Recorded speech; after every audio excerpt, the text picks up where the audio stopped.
అది. అదే చూడాలి.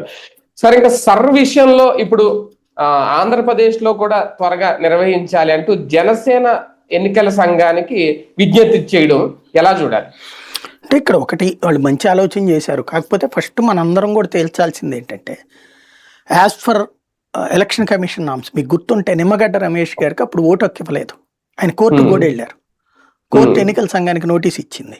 ఎన్నికల సంఘం ఏం చెప్పింది, ఒక మనిషి 6 నెలల పాటు ఎక్కడైతే నివాసం ఉంటారో 6 నెలల పైన ఉంటే మాత్రం వర్తిస్తుంది. ఆయన సొంత ఊరు దుగ్గిరాల దగ్గర ఎక్కడో. ఆయన ఎలక్షన్ కమిషనర్ గాని చేశాడు, రాష్ట్ర ఎన్నికల కమిషనర్ గాని. కానీ మెయిన్ ఎలక్షన్ ఓటు రాలేదు ఆయనకి.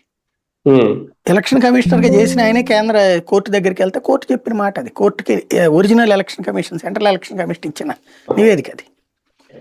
6 నెలల పైన ఉండాలి అన్నటువంటిది. ఇప్పుడు రాష్ట్ర ప్రభుత్వం తరపున ఇచ్చారు అది వివరణ. కలెక్టర్ వీళ్ళు ఇచ్చినటువంటి వివరణ అది, ఈసీ నిబంధనలు పెట్టి.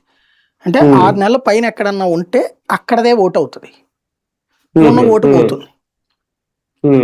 ఇప్పుడు సర్ ఇక్కడ అమలు చేస్తే మన శ్రీకాకుళం, విజయనగరం, రాయలసీమ ప్రాంతాలకు సంబంధించిన ఊళ్ళలో కాదు, ఈవెన్ మన కోస్తా ప్రాంతం వాళ్ళల్లో కూడా అనేక మంది హైదరాబాద్లో ఉద్యోగాలు చేస్తున్నారు. లేకపోతే అక్కడ ఏ వాచ్మెన్లు గానో చేస్తున్నారు, ఏ కర్రీ పాయింట్లోనో పనిచేస్తున్నారు. ఏదో ఒకటి ఉద్యోగమో ఉపాధో అక్కడ